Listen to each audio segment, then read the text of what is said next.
स्नानम ग्रहणे सुकाशी प्रयाग गंगा युत कल्प बासा पर गोविंद नामना न कदाचि तुल्यम। और युगों में करोड़ों गैयों को दान कर दे, कई हजार वर्ष तक बनारस में रहो, गंगा स्नान करो, यज्ञ करो, पर कलयुग के रहो महायुग में एक बार प्रेम से भगवान को नाव ले दे तो हम बेड़ा पार कर दे। रामायण में भी लिखो है, कलयुग के बल नाम आधारा ओ सुमर सुमर नर उतरहि पारा।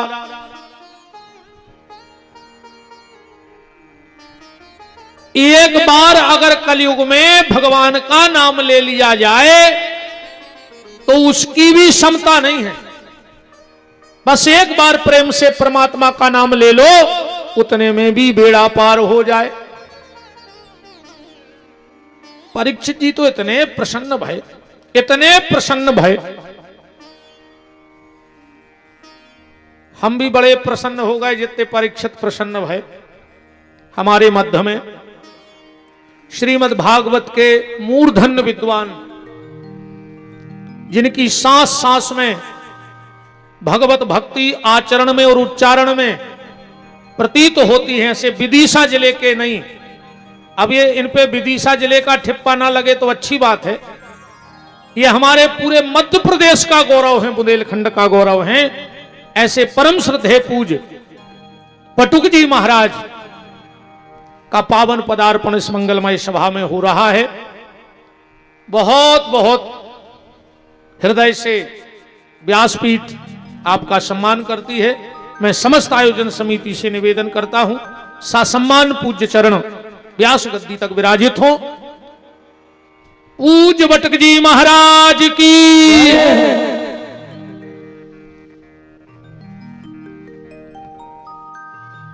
जय जय प्रभु जी।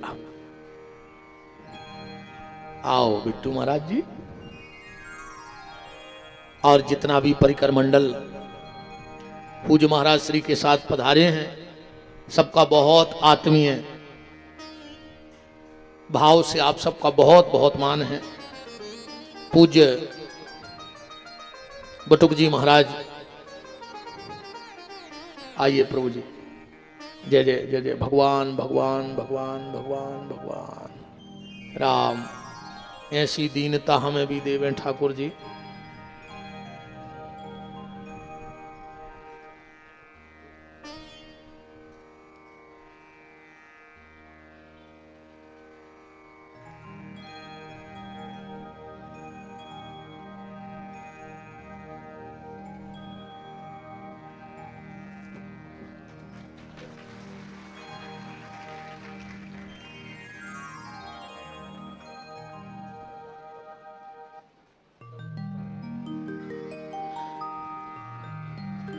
हमारे बहुत आत्मीय पूज्य बटुक जी महाराज, जय जय प्रभु जी।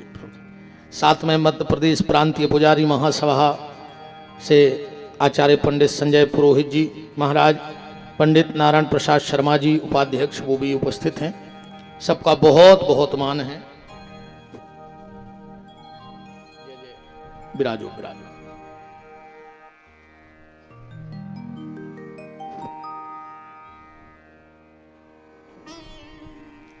श्री सीतानाथ भगवान की जय हो।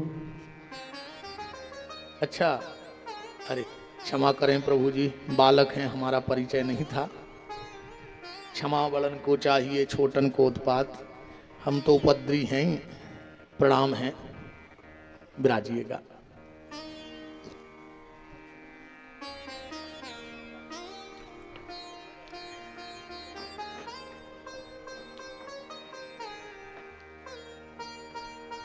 राम को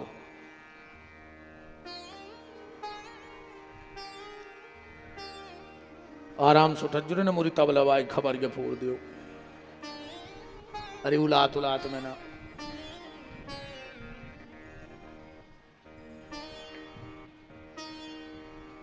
सभी विद्वानों के चरणों में दास का दंडवत प्रणाम। और थोड़ा सा भाव और कह दें कथा का 5-7 मिनट। हम निवेदन कर रहे थे, जब परीक्षित जी ने पूछा कि कलयुग तुझ में गुण कितने हैं और अवगुण कितने हैं। कलयुग कहता है महाराज अवगुणों के तो हम थोक व्यापारी हैं, पर गुण हम में सिर्फ एक है। गोकोटि दानम ग्रहणे सुकाशी प्रयाग गंगा युत कल्प वासा, पर गोविंद नामना न कदाचि तुल्य। अगर एक बार कोई गोविंद कह दे तो उसका बेड़ा पार। परीक्षित जी तो गदगद हो गए कि जब इतना अच्छा गुण है कि मात्र एक बार भगवान का नाम लेने पे बेड़ा पार हो जाए तो सारे झंझट ही समाप्त हो जाए। अच्छा एक बात और है, एक बार चारों युगों में झगड़ा हो गया महाराज जी, सतयुग में, त्रेता में, द्वापर में और कलयुग में। और चारों में इस बात का झगड़ा चल रहा था कि घर का मुखिया कौन होगा। तो चारों आपस में अपनी अपनी उपलब्धि बता रहे हो, लड़ रहे। इतने में नारद बाबा आ गए। नारद जी ने कहा क्यों भाई, चारों भाई बैठे हो? बोले आज घर का मुखिया बनना है, आप आ गए तो आपके हाथ से तिलक हो जाए एक महात्मा के। नारद जी बोले तो कौन बनेगा मुखिया? सतयुग बोला मुझे बनाओ। नारद जी ने कहा तुम्हारी उपलब्धि क्या है, क्या है तुम्हारे पास कि तुम मुखिया बनो? सतयुग ने कहा मेरे युग में हरिश्चंद्र जैसा राजा आया, इसलिए मुझे मुखिया बनना चाहिए। नारद जी बोले तुमको शर्म नहीं लगी कि जब तुम्हारे युग में इतना सत्यवादी राजा हरिश्चंद्र था और विश्वामित्र ने जब उसे ठगा तो तुम कहां गए थे? तुम न्याय प्रिय राजा नहीं हो। त्रेता बोला तो हमें लगा दो तिलक, अब हमारा नंबर है। बोले क्यों? बोले हम आए में राम जी प्रकट भय। नारद जी बोले और वे 14 साल बिना पनइयों के घूमत रहे, जब कहां गए थे तुम भी किसी काम के नहीं हो। त्रेता बोलो तो हमें द्वापर बोलो हमें टीका लगा दो। बोले काय? बोले बांके बिहारी आए अपने युग में। नारद जी बोले और जब कंस ने 6 निर्दोष बच्चे मार डाले, जब कहां गए थे तुम? नारद जी कलयुग से बोले तुम कलयुग बोलो कि अपन मोह चलावे पे भरोसा करत नहीं है, हम आओ तो तुम अब ही देख ले। बोले का? कलयुग ने उतई से हाथ करो, एक गांव के बाहर बहुत बड़ा मंदिर बन गया। 2 पक्के दोस्त सुबह सुबह घूमवे जाते, जब वे घूमवे गए मॉर्निंग वॉक कहते मॉर्निंग वॉक कहीं जल्दी उठो लंबी उम्र हो जाए। सबसे पहले मुर्गा उठा तो बोझ कटत। अब कहीं लंबी उम्र हो जाए सुबह घूमवे जाओ, हम तो बिल्कुल नहीं यहाँ घूमवे। मुर्गा सबसे पहले उठा तो बोझ मार जा डिंडू बेनो जी अपन काय को मारो सबसे पहले उठ के। बताओ नंजा महाराज गलत कह रहा हूं तो बताओ, सबसे पहले मुर्गा ही उठाते, अब वही मर जाते बेचारो डिंडू बेनो। इसे अपन लेट उठा कि अपन आखिरी में मारे का करा हम तो भगवान के, हमें मुत के काम है बज्जा। दोनों घूमने गए, देखा कि रात में मैदान है तो अब मंदिर बन गया। तो दो भीतर गए सोने को, 1 किलो को घंटा टंगो। तो दो ही ने कही कि जब गांव भर को जो ही पता नहीं आके मंदिर है तो घंटा को पता हो जाए। एक बोलो अपन खोल लीजिए मंदिर को घंटा, एक बोलो ऊंचो है रे सांकर भी मोटी है टूट है ने। तो बोले एक काम करो हम घरे जा रहे सो हथौड़ा छे नहीं उठले यार जो न तुम बैठ गए सुबह गाओ घरे को के मन में पाप आ गओ। घरवारी से बोलो कि अच्छो जहर में लाकर पुड़ी तो बना दे, हम उसको गली में खुआ दे हैं। 1 किलो लेके अब भाई आ रहा है जो मंदिर में बैठो तो इन्हें सोची कि वो घरेगा और याद हो वो ले ले।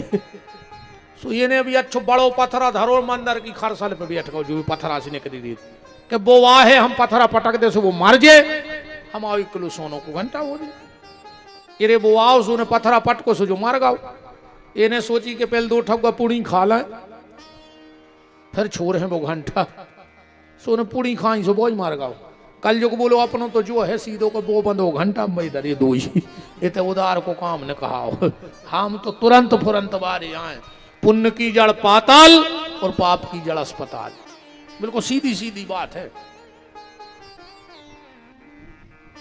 अब वो नन्या के तुम अगले जन्म में भोग होकर कभी अब भोगने पर तुम्हें वो तो सब कानून खत्म हो गए। अगले जन्म बारी जी तो तेरे साथ दुआ पर के यहाँ अब तो इतना ही को इतना ही नरक देखने हुए तो जिला अस्पताल के टूटे फूटे विभाग में चले जो तुम्हें पता पर जो नरक क्या है। और स्वर्ग देखने होए तो कभी इन संतों के चरणों में बैठ के देखिए तो तुम्हें स्वर्ग को भी दर्शन हो जाए। कहूं नहीं कछु। बड़े प्रसन्न हुए परीक्षित जी और सोने में बास दे दिया। कहां बास दिया? स्वर्ण में। अब पूज्य बटुक जी विराजे और विद्वान आचार्य बैठे हैं। महाराज जी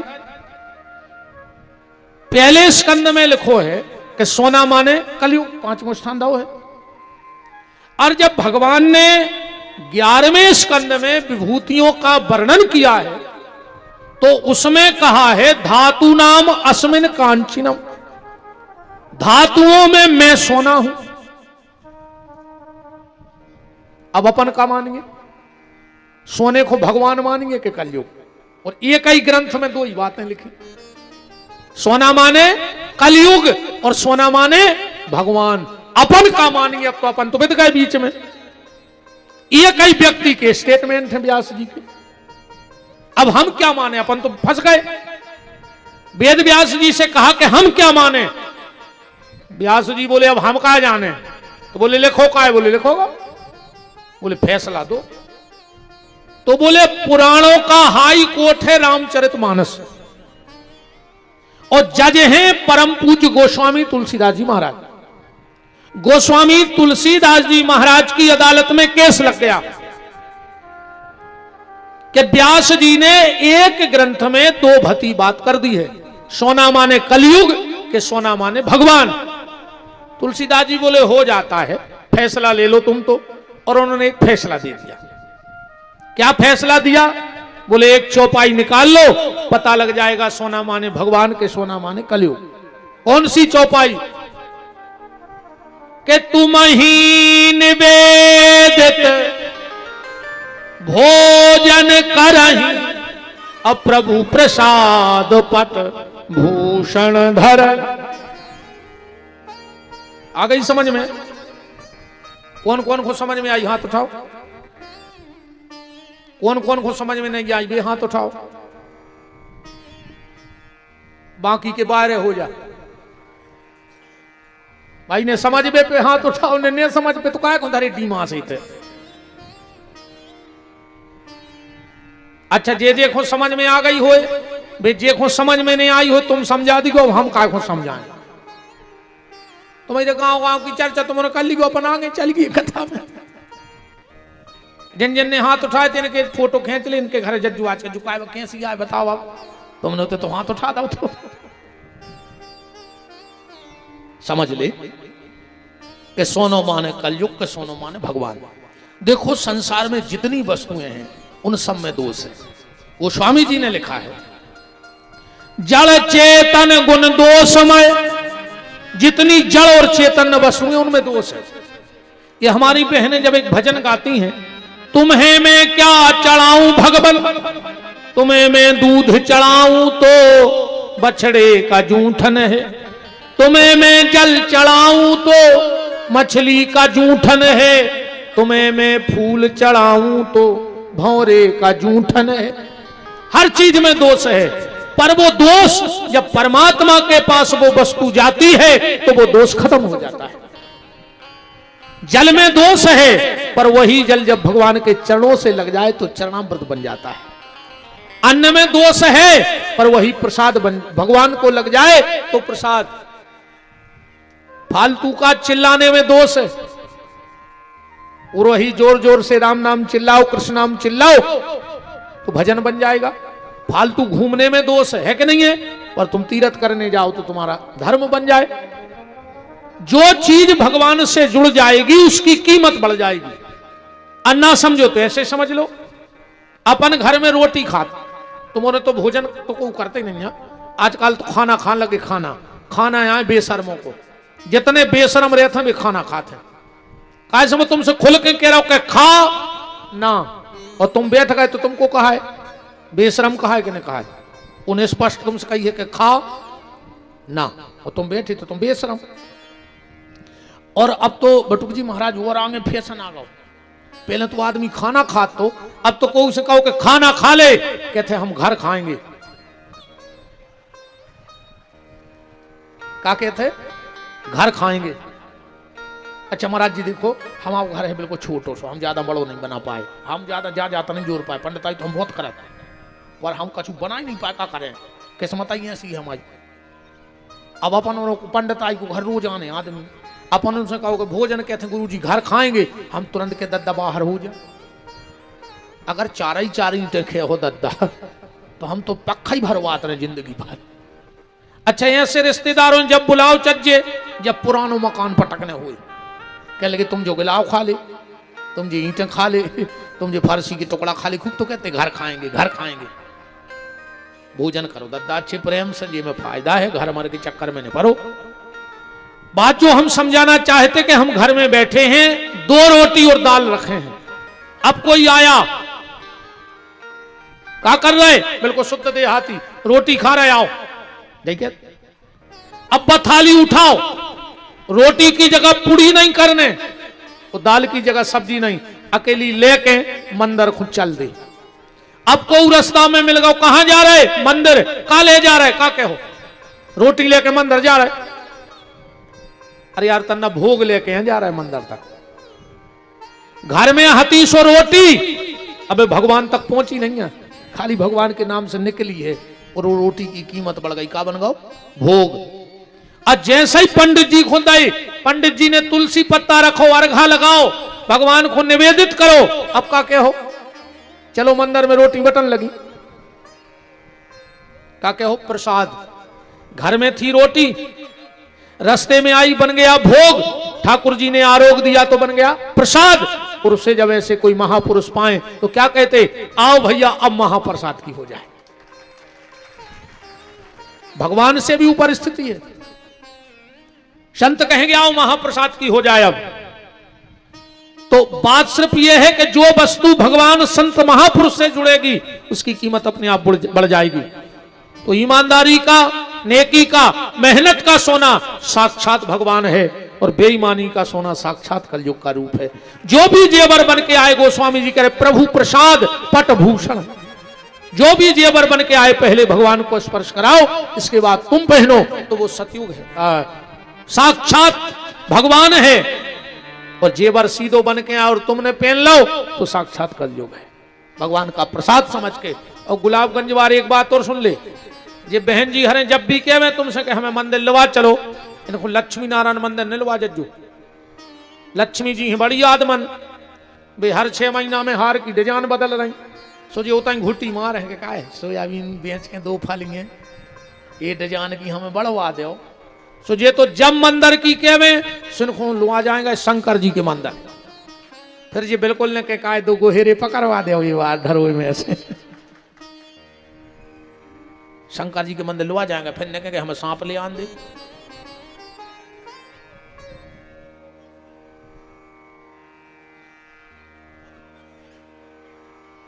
और ये सोचूं तो बैठो रे, सौरभ तो ही ले लेगा, बैठो वो हीरो, बहुत देर को कथा सुन रहा रे, सुनंदे आदमों से अच्छो है दद्दा, कम से कम इतने के गोहेरे निकाल आए, मनो माच घर नहीं निकाल रहा है, गांव के गोहेरे तक आ गए रे। अब जितने ने आए हो सो समझ ले कि तुमको कहा है, और उनमें गलती नहीं है महाराज जी। चंडाल कब पंडाल में जा ही नहीं सकत, हमारा चैलेंज है, जितने चंडाल होते हैं वे पंडाल में नहीं जा सकते, और एक बार जो पंडाल में आ जाए, इन संतों की कृपा है, वो चंडाल नहीं हो सकता है। कथा सबके पास की बात नहीं है, पूरे गुलाबगंज के नया पे हैं थे। अच्छा तुम्हारे बता महाराज जी, एक पति ने अपनी पत्नी से कही कि चलो तुम्हें जेवर बनवाना है, भारी खुश, बैठ गई मोटरसाइकिल पे, तन्ना कांगे गई, सो साड़ी को पल्लो पे दगाओ पीछे के चका में, सो वगैरह पारी, सो मुंह के बाहर खचरी सो जा, नाक छो लगाई, वो डॉक्टर के गए, डॉक्टर ने नाक काट दी। 6 महीना बाद बात अच्छी हो गई, पति बोलो कि चलो अब जेवर लुआ दें। अब बताओ वह नकटी कहां खुले है जेवर, अच्छा लगे, हम तो कह सोनो के तव सस्तो हो जाए, मनो नकटी के का काम को, जैसे नकटी के काम का सोना नहीं है, ऐसे ही कपटी के काम का सत्संग भी नहीं है, कितना सुलभता में प्राप्त हो जाए। कलयुग को सोने में बास दिया, और परीक्षित ने जाकर सांप डाल दा, तुम्हें तो सब पता है। हाउ श्रृंगी ऋषि के श्रीमिक ऋषि ने श्राप दे दी, गोरमुख नाम की चीला ने आके कह दी, परीक्षित ने अपने लड़का जन्मे जय को राज दे दा, छोड़ छाड़ के गंगा खून कर गए। शेष चर्चा हम कल करें, पर मेरा निवेदन है 2 शब्द आशीर्वाद स्वरूप हमारे बहुत आत्मीय बड़े सरल संत। देखो, लघुता में प्रभुता मिले और प्रभुता से प्रभु दूर। हम लोग पीठ पेछी भी चर्चा कर लेते हैं कि जितनी लघुता, जितनी दीनता हमारे बटुक जी में है, मैं कई बार कहता हूं कि ये गुण हर व्यास को आपसे सीखना चाहिए।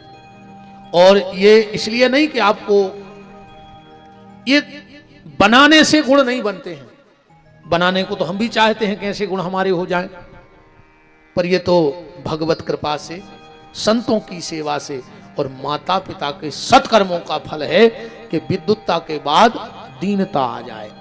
ये किसी बाजार में नहीं मिलती ना, हम भी डरवा लेते लाख खान को बैलेंस। ये तो माता पिता के सत्कर्म हैं आपके, और संतों का विशेष स्नेह आपके ऊपर है। 2 शब्द आशीर्वाद स्वरूप हमारे बहुत आत्मीय और श्रीमद् भागवत के प्रखर, विराट, दिव्य, सरस, रसिक प्रवक्ता बटुक जी महाराज 2 शब्द आशीर्वाद स्वरूप हम सबको धन्य करेंगे। माइक दो भैया, पूज्य बटुक जी। हरि ओम तत्सत्। श्रीमते रामचंद्राय नमः। श्री सद्गुरु चरण कमलेभ्यो नमः। वंदे महापुरुष ते चरणारविंदम। नीलाचल निवासाय नित्याय परमात्मने। बलभद्र सुभद्राभ्यां जगन्नाथाय ते नमः। सीतानाथ समारंभा रामानंदार्य मध्यमा। अस्मदाचार्य पर्यंता वंदे श्री गुरु परंपरा। वंदे श्री जगद्गुरु परंपरा। बोली वृंदावन बिहारी लाल की जय। श्री गोवर्धननाथ की जय। देवादिदेव वटेश्वर महादेव की जय। श्री सीताराम जी महाराज की जय। श्री हनुमान जी महाराज की जय। सापरिकर श्रीमद् भागवत भगवान की जय। सांवरे सरकार की जय। श्री वैत्रवती गंगा की जय। चरण तीर्थ धाम की जय। श्री रघुनाथ धाम की जय। वस्ती नगर की जय। पूज्य सद्गुरुदेव भगवान की जय। सब संतों की जय। सब विप्रन की जय। सब भक्तन की जय। जगत जननी गौ माता की जय। जय जय श्री राम। हरिशरणम। असंख्यित दिव्यानंत गुणगण निलय अकारण करुणा वरुणालय भक्त वांछा कल्पतरु तड़िद्युत विनंदित पीतांबरधारी परमाराध्य प्रभु श्री गोवर्धननाथ के शब्द विग्रह श्रीमद् भागवत भगवान के श्री चरणों में कोटिशाह दंडवत प्रणाम करते हुए देवादिदेव शशांक शेखर भूत भावन भगवान बटेश्वर महादेव भगवान वादरायण की पावन परंपरा में उन्हीं की पावन गोद में बैठकर श्रीमद् भागवत की बड़ी रसमयी चर्चा करने के लिए विराजमान केवल बुंदेलखंड ही नहीं अपितु संपूर्ण भारतवर्ष की वैदिक आर्ष परंपरा के गौरव और जिनकी वाणी में तेज, जिनकी वाणी में विद्वत्ता और जिनकी वाणी में ओज समाहित है, हमको ऐसा लगता है महाराज जी, प्रयाग में गंगा यमुना सरस्वती की त्रिवेणी है, तो गंगा का दर्शन है, यमुना का दर्शन है, पर सरस्वती लुप्त है। पर गुलाबगंज में जहां ये भागवत रूपी त्रिवेणी बह रही है, तो गंगा के रूप में भक्ति का भी दर्शन हो रहा है, यमुना के रूप में श्री गंगा यमुना का दर्शन भी हो रहा है, भक्ति ज्ञान के रूप में यमुना भी दर्शन दे रही है। पर वहां सरस्वती लुप्त है, पर यहां बैराग रूपी सरस्वती महाराज जी के मुख से प्रकट है।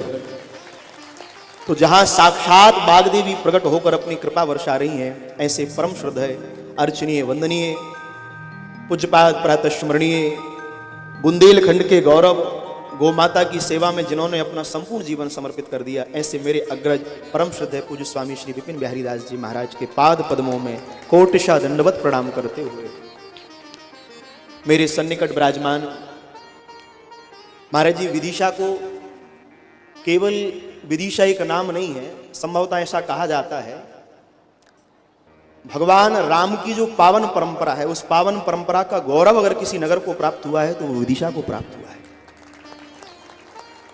भगवान राम के पूर्वजों की महाराज जी ये शासन स्थली रही है। हाँ महाराज जी, क्या नाम था? शत्रुघ्न जी महाराज के पुत्र शत्रुघाती की जो राजधानी है उसी का नाम है विदिशा। इसका वर्णन वाल्मीकि रामायण में आया है, उत्तरकांड में महाराज जी, ये उनकी राजधानी विदिशा है।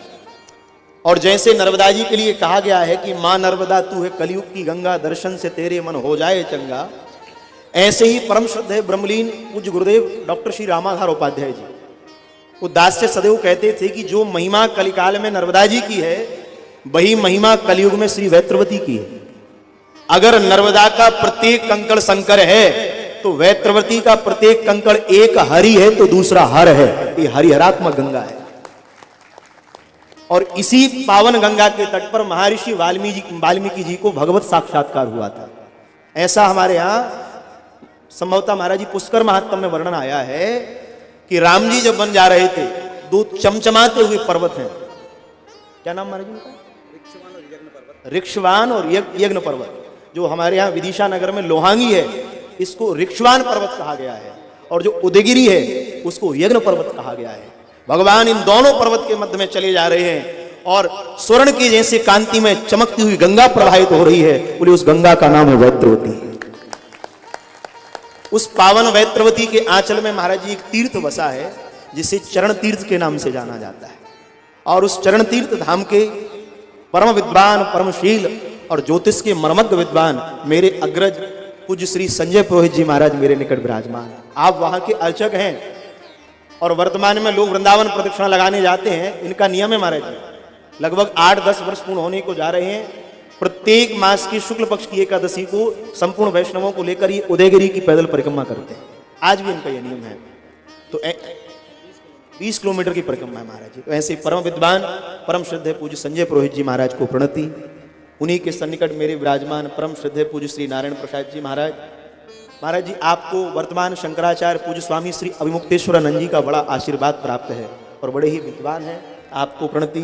परम श्रद्धेय गोपाल शास्त्री जी, और जिन्हें इस क्षेत्र में आपको लाने का सौभाग्य जिन्हें प्राप्त हुआ है, ऐसे मेरे अनुज बिट्टू महाराज, आप सबको मेरा बहुत बहुत प्रणाम। और ये पुण्य धरा दास की तो महाराज जी एक दृष्टि से कहें हमारी ये जन्मभूमि है। इस मिट्टी में खेल खेल कर हम यहाँ तक आए हैं, ये सौभाग्य इस दास को प्राप्त हुआ।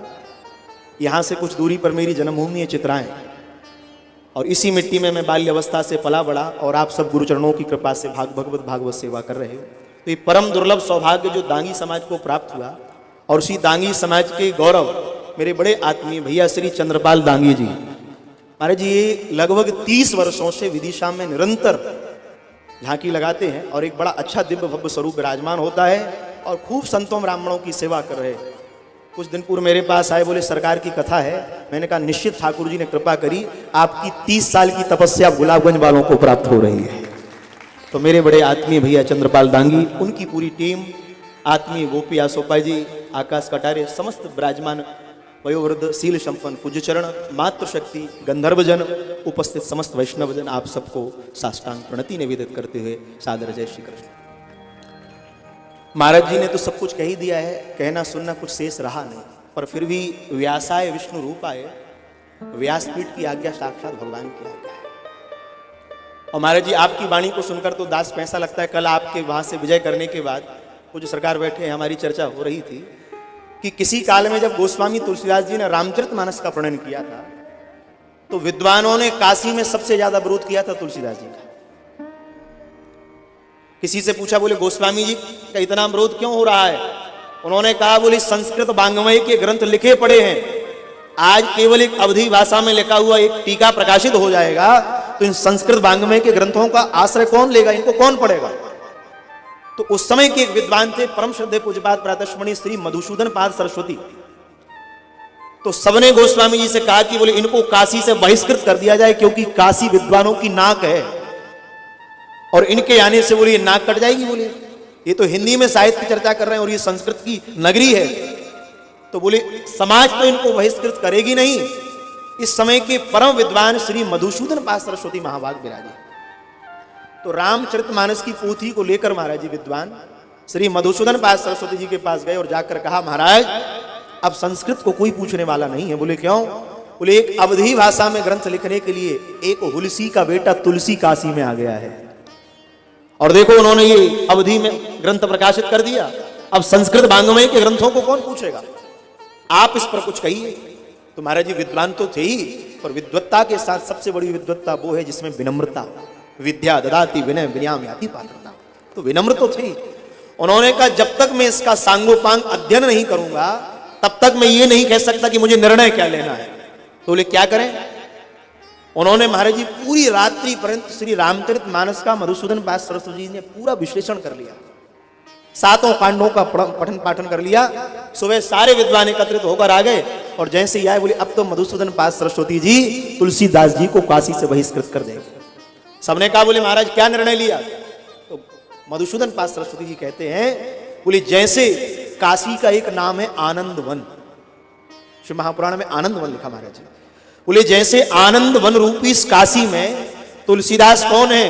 बोले तुलसीदास एक तुलसी का पौधा है और ये तुलसी के पौधे पर जैसे एक मंजरी लगी रहती है तो उस मंजरी पर जैसे भंवरा मंडराता है, ऐसी काशी रूपी आनंद वन में तुलसीदास तुलसी का पौधा है और उस तुलसी की मंजरी है रामचरितमानस, और रामचरितमानस की चौपाई पर राम जी भंवरा बनकर मंडरा रहे हैं। बोले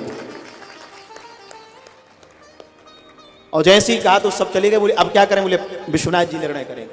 तब महाराज जी काशी विश्वनाथ जी ने रामचरितमानस का प्रणयन किया और 3 शब्द लिखकर उसको हस्ताक्षर कर दिए थे कि ये जगत मान्य ग्रंथ है। तो काशी विश्वनाथ जी ने रामचरितमानस पर 3 शब्द लिखे थे, सत्यम शिवम सुंदरम। तो ऐसे ही आज वर्तमान समय में आपकी वाणी को ऐसा लगता है हमको तो जो कार्य किसी समय गोस्वामी जी ने किया वही सौभाग्य आज बुंदेली भाषा में करने का सौभाग्य भगवान ने आपको प्रदान किया है। कि भगवान की विशिष्ट कृपा का फल है। और भगवान की कृपा तो हम क्या कहें कि साक्षात आपकी वाणी में हमको तो लगता है महाराज जी गौ माता की साक्षात कृपा बरस रही है।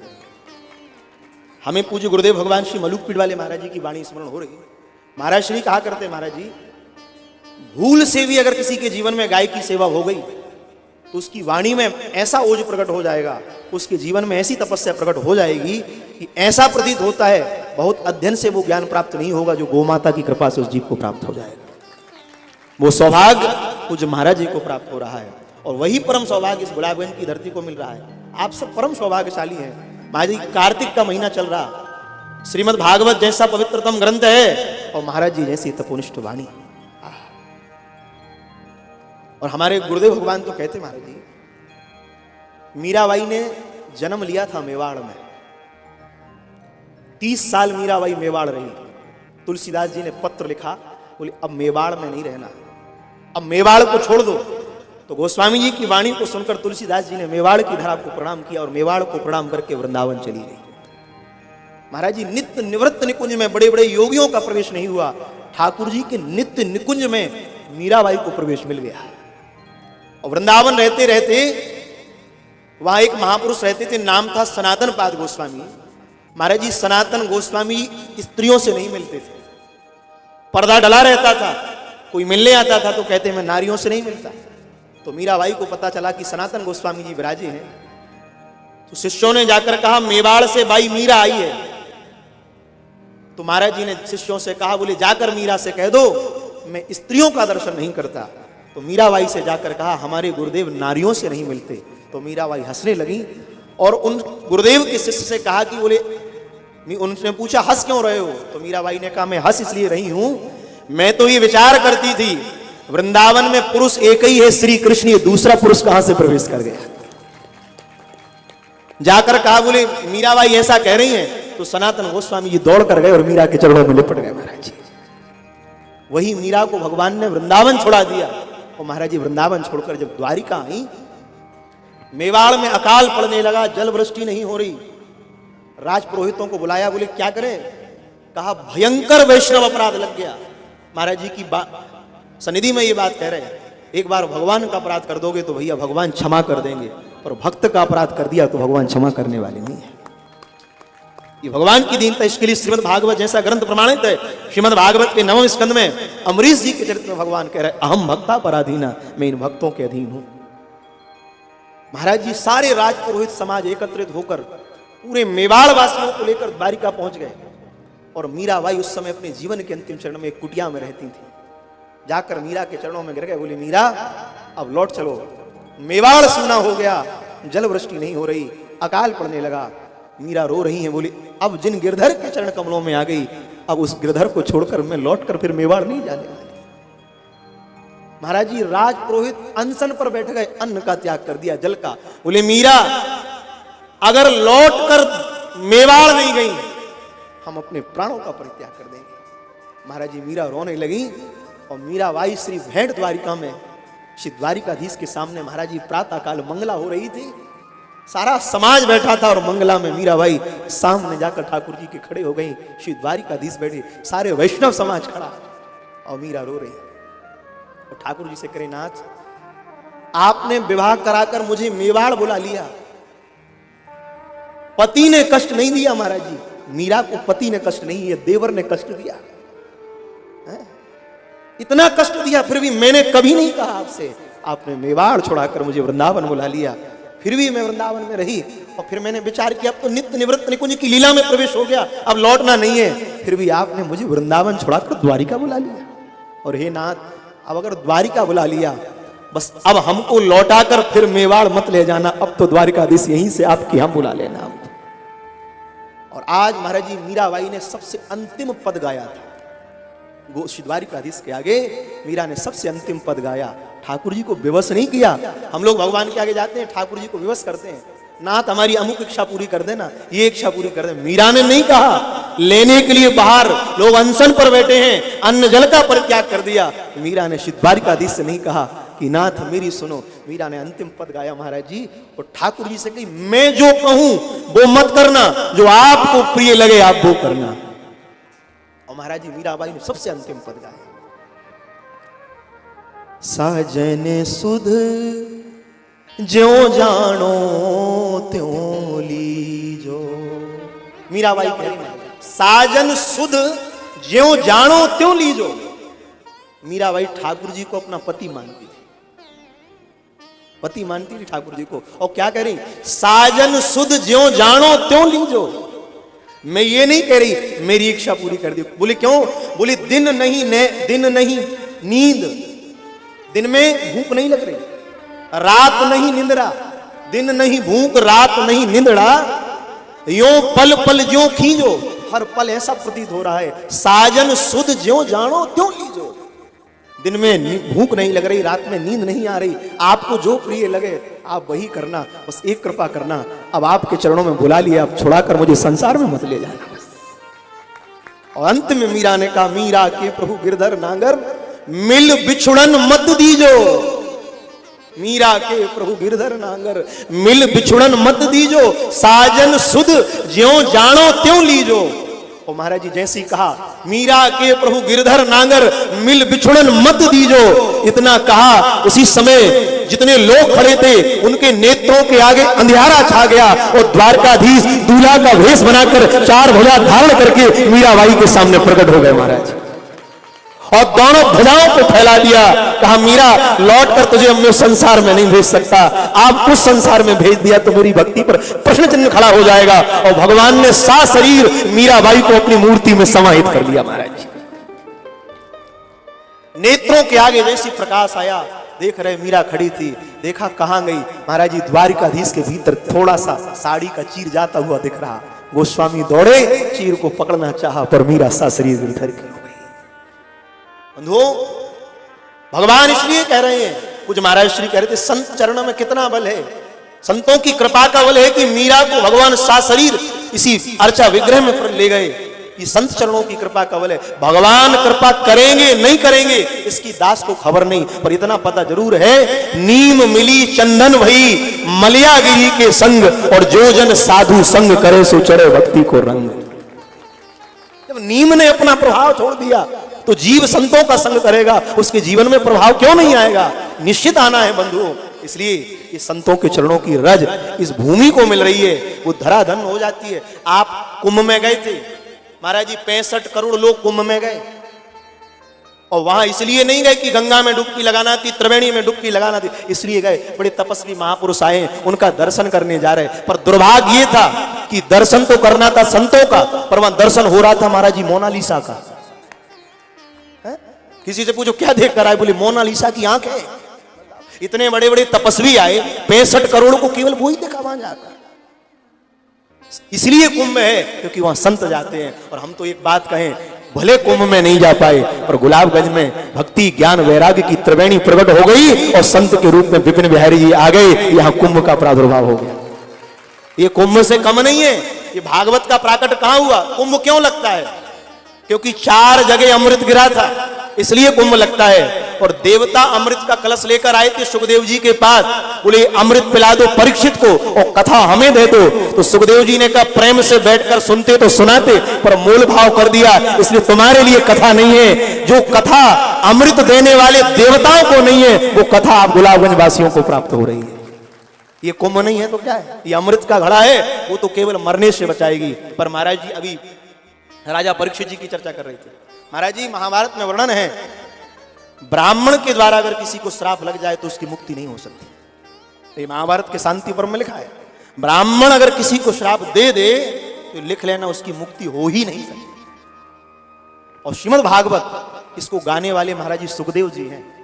और एक संहिता है महाराज जी, अभी आप जहां वर्णन कर रहे थे कि जिस नदी के तट पर बैठकर ऋषि ने श्राप दिया है, उस नदी का नाम है कौशिकी नदी। और उसी कौशिकी संहिता में लिखा है कि वो सुखदेव जी जिन्होंने माता बिटिका के गर्भ से जन्म लिया था, बोले वो तो तपस्या करके भगवान के गोलोक चले जाए। जब राजा परीक्षित को श्राप लगा था वो तो भगवत धाम गए। तो आचार्यों ने पूछा पर ये कथा सुनाने कौन आ रहे? बोले कथा सुनाने के लिए जो आ रहे महाराज जी, एक तो राजा परीक्षित के साथ सबसे बड़ा कारण लग गया कि उसको जो श्राप लगा है वो ब्राह्मण का श्राप है। उन्हें पता है मुक्ति नहीं हो सकती, श्राप लगा है ब्राह्मण का। और जिस समय माता के गर्भ में थे वहां भी ब्राह्मण था, और यहां गंगा तट पे जो है वहां भी ब्राह्मण है।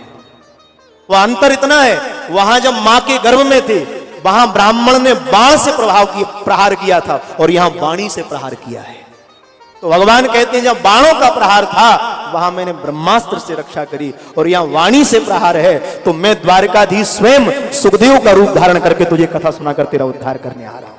इसलिए भागवत के प्रथम स्कंद में लिखा है तत्रा भवत भगवान व्यास पुत्रो, अर्थात भगवान ही व्यास जी के पुत्र सुखदेव जी बनकर आ रहे हैं। और ऐसे ग्रंथ का आश्रय आप सबको मिल रहा है। आप सबका परम सौभाग्य है।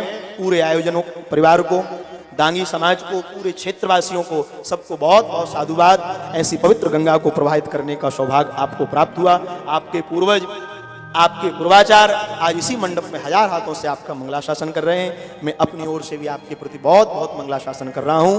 इन्हीं सब भाव पुष्पों को व्यासपीठ के चरणों में निवेदित करते हुए, पूज्य महाराज जी के चरणों में साष्टांग सदैव दंडवत प्रणाम करते हुए, इस पावन धरा को विराजित समस्त आचार्यों के भक्त वृंदों के चरणों में कोटिशा दंडवत प्रणाम करते हुए, सर्वे भवन्तु सुखिनः, सर्वे सन्तु निरामया, सर्वे भद्राणि पश्यन्तु, मा कश्चित् दुःखभाग् भवेत्। ओम शांति। राम को बहुत ही दिव्य वाणी के द्वारा हम सबको जो पूज्य महाराज श्री के द्वारा जीवन के कुछ प्यारे प्यारे से सूत्र प्राप्त हुए, हम निवेदन करेंगे और हम स्वयं कोशिश करेंगे कि उन सूत्रों को अपने जीवन में धारण करें और फिर उन पे चलने का प्रयास करें। मैं सभी पूज्य संतों को, ब्राह्मणों के चरणों में नमन करता हूँ।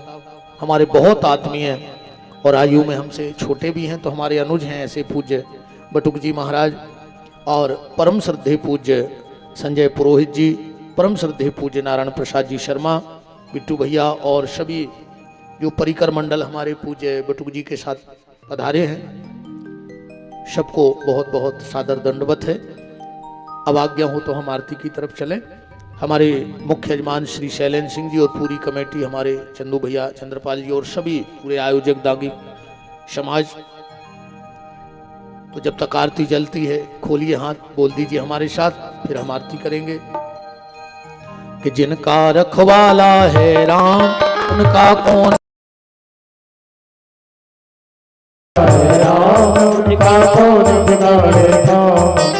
कृपा करे जब श्याम सलोना माटी भी बन जाए सोना। कृपा करे जब श्याम सलोना माटी भी बन जाए सोना। निर्बल बलशाली बन जावे दुख दारिद्र निकट नहीं आवे। निर्बल बलशाली बन जावे दुख दारिद्र निकट नहीं आवे। मेरे प्रभु की लंबी भुजाएं अपने दास को सदा बचाएं। मेरे प्रभु के लंबी भुजाएं अपने दास को सदा बचाएं।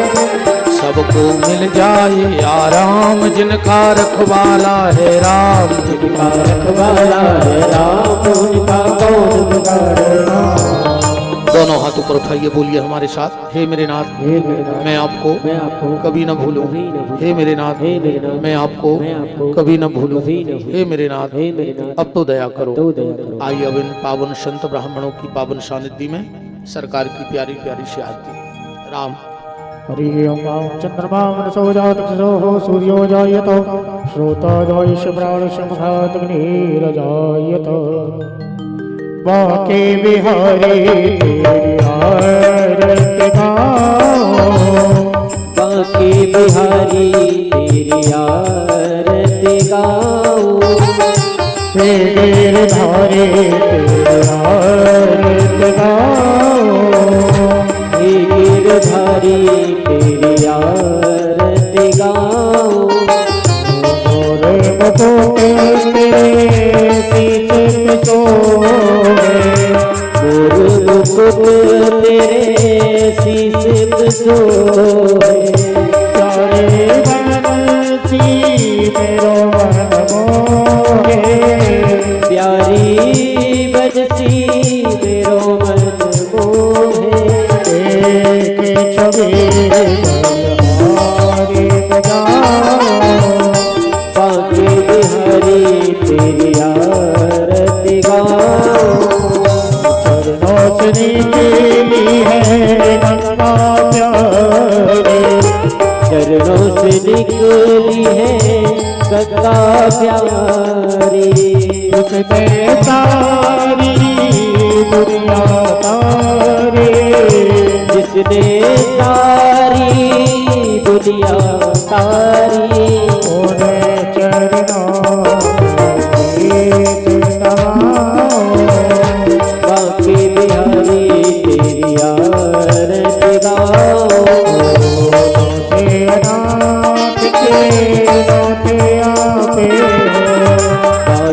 अनाथ के नाथ आप हो। सुख दुख जीवन प्यारे साथ आपे हो। सुख दुख जीवन प्यारे साथ आप हो।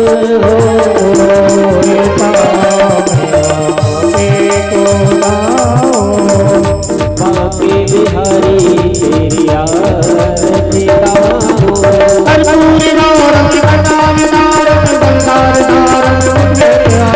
सदा वसंतम हृदय विंदे भगत भवानी हृदय नमामि।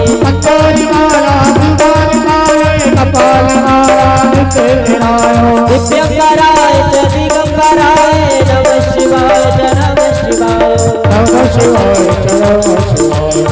नमः शिवाय जय नमः शिवाय। ओम नारायण कुंभमुनदाय जले रे शीतले गृणमो देवादिवंदनमो आत्मादिवंदनमो ओम रे ओम जगने जगमय चंद्र देवास्ता